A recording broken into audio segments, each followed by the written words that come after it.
यह गाथा है उस वीर भूमि की, जहाँ की मिट्टी में शौर्य की सुगंध बसती थी, जहाँ की हवाएं रणबांकुरों के जय घोष से गूंजती थीं और जहाँ का हर कण बलिदान की अमर कहानी कहता था। यह वही भूमि था जहाँ राजा केवल सिंहासन पर नहीं बल्कि रणभूमि में भी जन्म लेते थे। इसी भूमि से उठे महाराजा सुहेलदेव, एक ऐसा नाम जिसने विदेशी आक्रांताओं के घमंड को चूर चूर कर दिया। 11वीं सदी का भारत में एक ऐसा दौर था जब विदेशी आक्रमणकारी बार बार हमारी पवित्र भूमि पर आक्रमण कर रहे थे। मंदिरों को लूटा जा रहा था, निर्दोषों का संहार किया जा रहा था और हिंदुस्तान की जड़ों को हिलाने की कोशिशें हो रही थीं। महमूद गजनवी, जिसने सोमनाथ के मंदिर पर हमला किया, वह अपने साथ केवल लूट का लालच ही नहीं बल्कि भारत की संस्कृति को मिटाने का इरादा भी लेकर आया था। उसने अपने सेनापतियों को आदेश दिया था कि इस उपजाऊ और समृद्ध भूमि पर इस्लामी सत्ता स्थापित की जाए। इन्हीं में से एक था उसका भांजा सैयद सालार मसूद। वह महमूद गजनवी के सपनों को आगे बढ़ाने के लिए बहराइच की ओर बढ़ा। उसे विश्वास था कि इस विशाल उपमहाद्वीप में कोई भी उसकी शक्ति के सामने टिक नहीं सकता।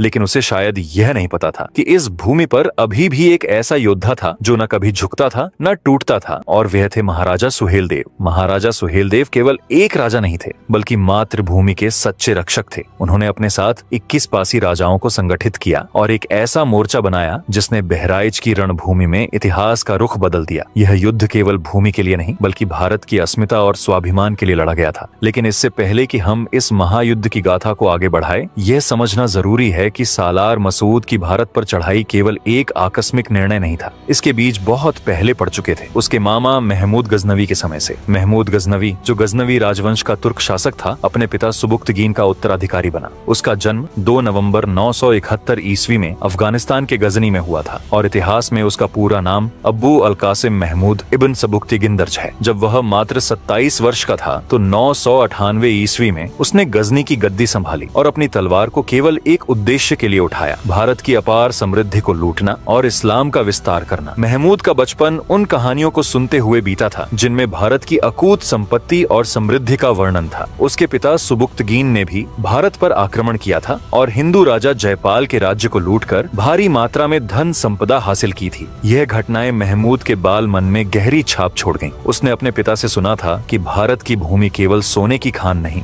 बल्कि संस्कृति और धर्म का एक ऐसा केंद्र है जिसे यदि कुचल दिया जाए तो इस्लामी सत्ता को बढ़ाया जा सकता है। यही सुनकर महमूद के मन में भी भारत को लूटने और अपने मजहब को फैलाने का विचार उसके मन में बैठ गया। उसने संकल्प लिया कि वह न केवल भारत की असीमित दौलत को अपने देश ले जाएगा बल्कि यहाँ इस्लाम को भी स्थापित करेगा। इसलिए वह 1000 ईस्वी से उसने भारत पर हमला करना शुरू कर दिया। सबसे पहले उसने पेशावर और पंजाब में बसे हिंदू राजाओं पर चढ़ाई की, लेकिन वहाँ पूरी तरह पैर नहीं जमा सका। फिर उसने लाहौर, कश्मीर, मथुरा और कन्नौज तक आक्रमण किए। हालांकि भारतीय शासकों ने कड़ा प्रतिरोध किया जिससे उसे बार बार पीछे हटना पड़ा। लेकिन महमूद गजनवी कोई साधारण आक्रमणकारी नहीं था। उसने देखा कि भारतीय राजाओं के पास अपार धन संपदा है परंतु वे एकजुट नहीं है। इस कमजोरी का फायदा उठाने के लिए उसने एक नई रणनीति बना। अचानक हमला करो, लूटो और गजनी लौट जाओ। जब तक भारतीय शासक जवाबी हमला करने के लिए तैयार होते तब तक वह पहले ही अपने राज्य में लौट चुका होता। यह रणनीति इतनी घातक साबित हुई कि एक के बाद एक कई राजाओं को इसका शिकार बनना पड़ा। गजनवी ने सबसे पहले 1001 ईस्वी में अपने पिता सुबुक्तगीन के ही विरोधी हिंदू शाही राजा जयपाल पर हमला किया। वही राजा जिसे महमूद गजनवी के पिता सुबुक्तगीन एक बार पहले ही हरा दिए थे। इस बार गजनवी ने भी राजा जयपाल को पराजित कर पेशावर पर कब्जा कर लिया। जयपाल ने इस अपमान को सहन नहीं कराया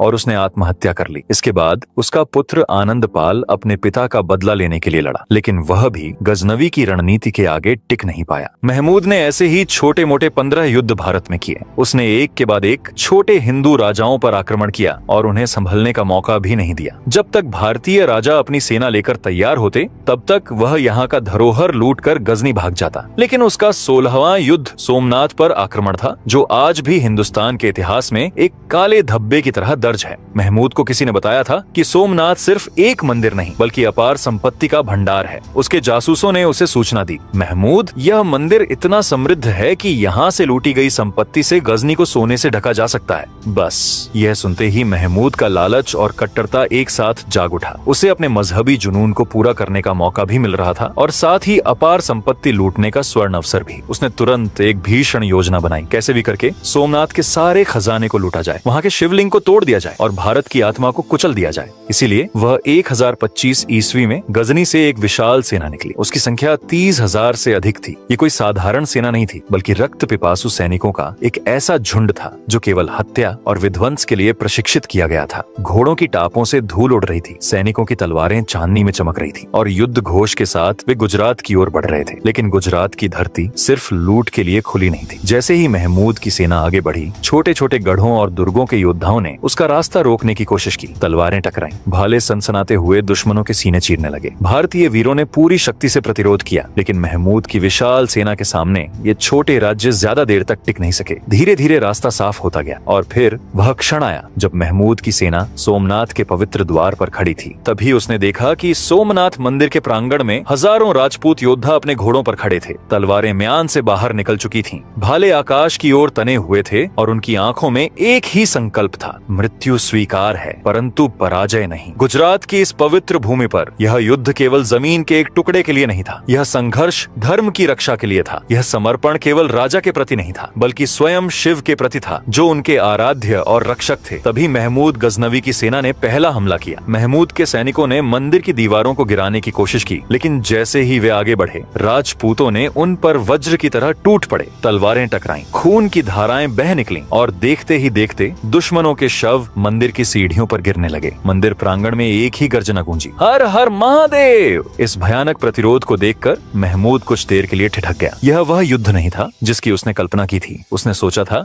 कि ये चंद राजपूत जल्द ही घुटने टेक देंगे, लेकिन यहाँ तो योद्धा अपनी अंतिम सांस तक लड़ने के लिए तैयार थे। लेकिन महमूद भी हार मानने वालों में से नहीं था। उसने अपनी सेना को गरजते हुए और भी भयंकर हमला करने का आदेश दिया। इस बार आक्रमण और भी क्रूर था। महमूद की सेना ने अपने घुड़सवारों और भारी हथियारों के साथ मंदिर की दीवारों को तोड़ने की कोशिश की। हर कदम पर राजपूत योद्धा शौर्य का परिचय दे रहे थे, लेकिन उनकी संख्या कम थी और शत्रु अनगिनत थे। रक्त की नदियां बहने लगी। मंदिर के गर्भगृह तक पहुंचने के लिए राजपूत योद्धाओं ने अपने प्राणों की आहुति दे दी, लेकिन वे एक एक कर गिरने लगे। अब महमूद ने तीसरा और निर्णायक हमला किया। इस बार गजनवी की सेना मंदिर के अंदर घुस चुकी थी। यह अब कोई युद्ध नहीं रहा, ये एक खुला नरसंहार था। हर दिशा में चीख पुकार गूंज रही थी। तलवारों की टकराहट और मरते हुए योद्धाओं की गर्जना हवा में घुल चुकी थी, लेकिन कोई भी राजपूत पीछे नहीं हटा। जो जहां था वहीं लड़ता रहा। कुछ ने तो प्राण त्यागने से पहले अपने खून से मंदिर की सीढ़ियों को भी लाल कर दिया। लेकिन संख्या का खेल क्रूर होता है। अंततः अंतिम राजपूत योद्धा भी गिर गया। अब महमूद मंदिर के गर्भगृह में प्रवेश कर चुका था। मंदिर के गर्भगृह में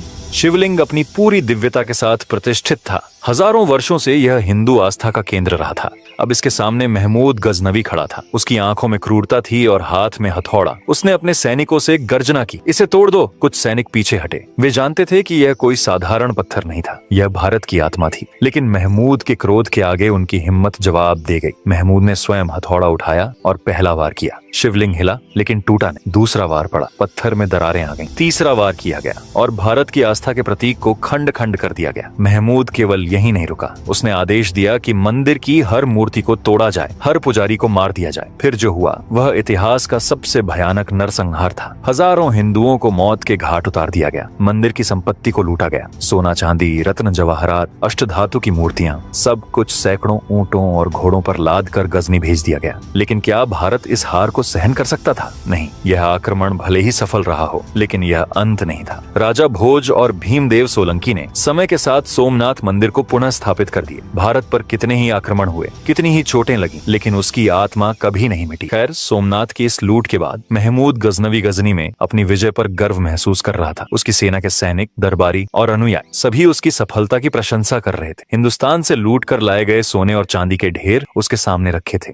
लेकिन इन सब के बीच एक लड़का था जो इस दृश्य से संतुष्ट नहीं था, और वह था उसका भतीजा सैयद सालार मसूद। सालार मसूद अपने मन में एक गहरी बेचैनी महसूस कर रहा था। वह सोचता था, आखिर हिंदुस्तान में कितना धन है जो ये बूढ़ा लूट कर ला रहा है। इसी विचार के साथ एक दिन महमूद के दरबार में चर्चा शुरू हुई। भारत की जमीन पर असीमित दौलत है, वहाँ वहाँ एक बार नहीं बार बार जाया जा सकता है। यह सुनते ही सालार मसूद का भीतर का लालच और भी तेज हो गया। उसे यह ख्याल आया कि अगर वह भी हिंदुस्तान में घुसकर वही तबाही मचाता है जो महमूद गजनवी ने की थी, तो वह सिर्फ महमूद का भतीजा नहीं बल्कि हिंदुस्तान का एक और विजेता बन जाएगा। सालार मसूद ने अपने युवा खून को शांत करने का नाम नहीं लिया। 16 साल का जवान लड़का अब भारत पर आक्रमण करने के लिए पूरी तरह से तैयार था। उसने अपनी सेना का गठन किया और लगभग 1 लाख से भी ज्यादा सैनिकों को इकट्ठा किया और हर सैनिक के भीतर वही लालच, वही जोश, वही जुनून भर दिया जो खुद सैयद सालार मसूद के दिल में था। सैयद सालार मसूद के लिए यह सिर्फ युद्ध नहीं था, यह उसकी पहचान बनाने का मौका था। उसकी सेना ने पंजाब में घुसते ही हाहाकार मचाना शुरू कर दिया। घोड़ों की टापें पृथ्वी को हिला रही थीं और तलवारों की चमक से आसमान रक्तिम हो उठा था। गांव जलाए गए, मंदिरों की दीवारें गिराई गईं और निर्दोष लोगों को मौत के घाट उतार दिया गया। लेकिन मसूद की भूख अभी भी शांत नहीं हुई थी। वह आगे बढ़ता गया राजपूताना की ओर। वहां के बहादुर योद्धाओं ने उसकी सेना का मुकाबला किया, लेकिन संख्या में कम होने के कारण वे ज्यादा देर तक उसका सामना नहीं कर सके। मसूद की सेना एक ऐसी बाढ़ की तरह बढ़ रही थी जो सब कुछ बहाकर ले जा रही थी।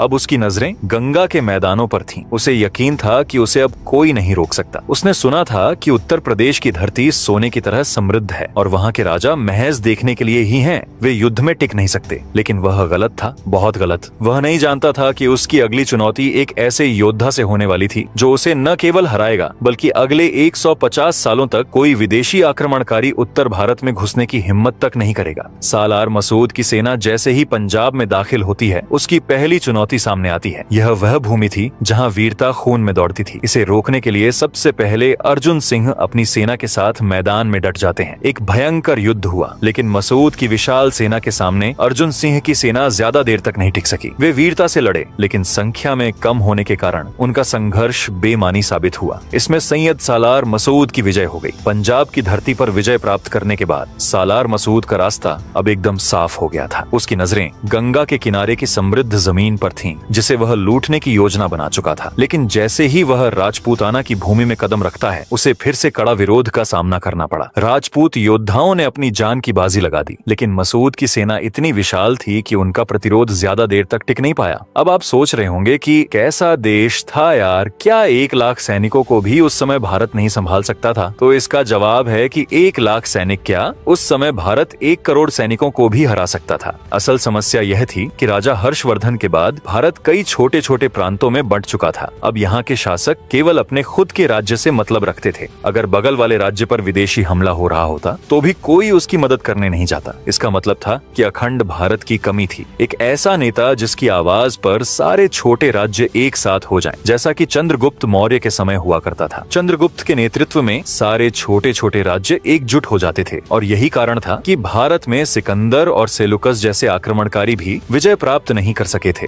लेकिन अब परिस्थितियां बदल चुकी थीं। सभी राज्य अपने अपने क्षेत्र में सिमट कर रह गए थे और एक ऐसी राजा की कमी थी जिसके नेतृत्व में सभी एकजुट हो सकें। इसी स्थिति का फायदा सालार मसूद जैसे विदेशी आक्रमणकारी उठा रहे थे। मसूद की सेना लगातार बढ़ती जा रही थी। गांव जलते जा रहे थे, किले टूट रहे थे और रक्त की नदियां बह रही थीं। अब वह उत्तर प्रदेश की ओर बढ़ चुका था। उसकी सेना बहराइच की सीमा तक पहुंच चुकी थी, जहां भारत की धरती पर कई वीरों ने जन्म लिया था। लेकिन इस बार कहानी अलग थी। यहाँ एक निर्णायक युद्ध होने वाला था। जब बहराइच के राजा सुहेल देव को यह खबर मिली कि मसूद की सेना उनकी धरती पर घुसने वाली है, तो उनका खून खौल उठा। वे जानते थे कि यह लड़ाई सिर्फ उनकी नहीं बल्कि पूरी मातृभूमि की रक्षा की थी। उनका गुस्सा उबाल मारते हुए बोला, अगर आज सैयद सालार मसूद जैसे लोग हमारी जमीन पर घोड़े दौड़ा सकते हैं, तो कल हमारे मंदिरों को आग लगा सकते हैं, हमारे घरों को लूट सकते हैं। अगर इसे रोकना है तो यहीं बहराइच में रोकना होगा। मगर सुहेल देव अच्छी तरह जानते थे कि वह अकेले इस विशाल सेना का सामना नहीं कर सकते। इसीलिए उन्होंने चारों ओर के राजाओं को संदेश भेज दिए और हर छोटे से छोटे राजा को चेतावनी दी। संदेश में लिखा था कि अगर आज हम नहीं जागे तो कल हमारा नामो निशान नहीं रहेगा। लेकिन समस्या सिर्फ सेना की नहीं थी, यह एकता की थी। उस समय भारत में छोटे छोटे राज्य थे और हर कोई अपनी छोटी सी दुनिया में सिमटा हुआ था।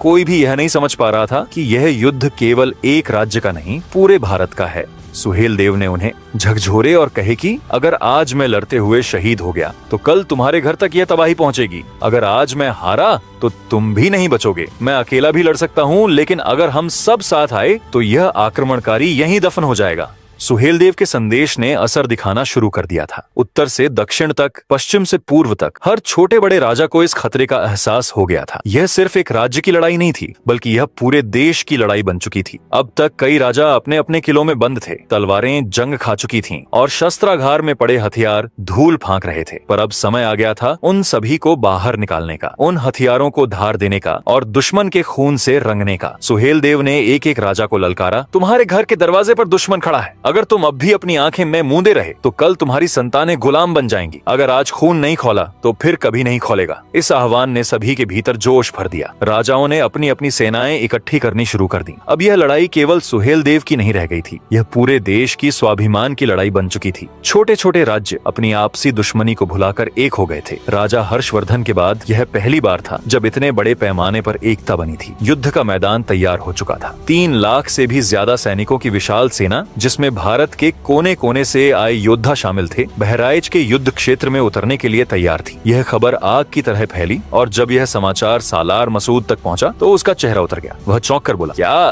3 लाख? वह हक्का बक्का रह गया। वह तो सोच कर आया था कि उसकी 1 लाख की विशाल सेना किसी को भी कुचलकर आगे बढ़ जाएगी, लेकिन अब उसके सामने 3 लाख सैनिक खड़े थे। पंजाब, मालवा, राजस्थान, उत्तर प्रदेश, हर जगह से योद्धा इस युद्ध में कूद चुके थे। सालार मसूद का दिमाग सन्न हो गया। उसे यह यकीन नहीं हो रहा था कि हिंदुस्तान के राजा, जो अक्सर आपस में लड़ते रहते थे, इस बार एकजुट होकर एक ही दुश्मन के खिलाफ खड़े हो गए थे। उसे अब लगने लगा था कि हालात उसके काबू से बाहर जा रहे हैं, लेकिन युद्ध का मैदान तैयार था। तभी युद्ध भूमि में एक घोड़े पर सवार एक योद्धा सामने आया। सिर पर कफन बांधे, तलवार लहराते हुए, घोड़े को दौड़ाते हुए वह सीधा दुश्मनों के बीच जा घुसा। ये कोई और नहीं बल्कि राजा सुहेलदेव थे। उनकी तलवार दुश्मनों के सिर काटती चली जा रही थी। हर वार के साथ एक मुगल सैनिक धराशायी होता गया। चारों ओर हाहाकार मच गया। सालार मसूद की सेना अब बुरी तरह उलझ चुकी थी। जब उसे महसूस हुआ कि उसकी सेना चारों ओर से घिर चुकी है, तभी अचानक उत्तर की दिशा से एक और विशाल सेना तेजी से बढ़ी। यह कोई और नहीं बल्कि राजा भोज की सेना थी। राजा भोज, जिनकी प्रसिद्धि उनकी वीरता और युद्ध कौशल के लिए थी,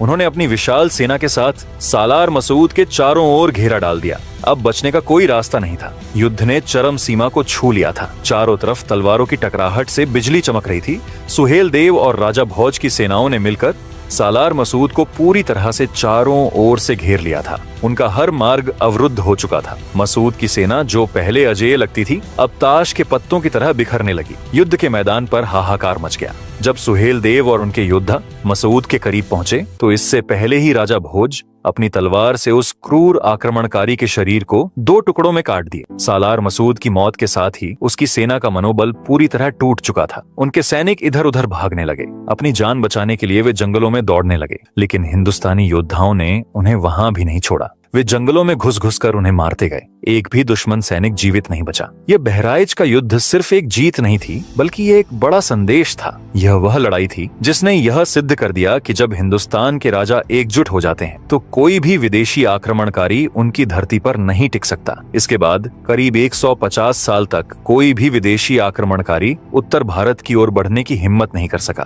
बहराइच का यह युद्ध इतिहास में अमर हो चुका था। इस संघर्ष ने न केवल विदेशी आक्रमणकारियों को हराया, बल्कि यह भी सिद्ध किया कि भारतीय योद्धाओं की वीरता और देश के प्रति उनकी निष्ठा अतुलनीय है। लेकिन जानते हो दोस्त, हमें राजा सुहेलदेव का इतिहास क्यों नहीं पढ़ने को मिलता? दरअसल इस तरह के छोटे वीर राजाओं की कहानियां हमारी किताबों से गायब कर दी गई हैं। इस तरह के वीर राजाओं की कहानी आपको कहीं भी पढ़ने को नहीं मिलेगी, क्योंकि मुगलों ने हमारे इतिहास को पूरी तरह से मोड़ दिया है। हम सीधे मोहम्मद गजनवी से मोहम्मद गोरी जैसे आक्रमणकारियों की कहानियां पढ़ते रहते हैं, लेकिन बीच के 150 सालों में हमारे देश में क्या हुआ, ये सब कुछ हमसे छिपा लिया गया है। हमारे वो महान राजा और योद्धा जिनकी वजह से हिंदुस्तान को बचाया जा सका, जिनकी जान की कुर्बानी ने हमारी भूमि को सुरक्षित रखा, उनका जिक्र कभी भी हमारी किताबों में नहीं किया गया।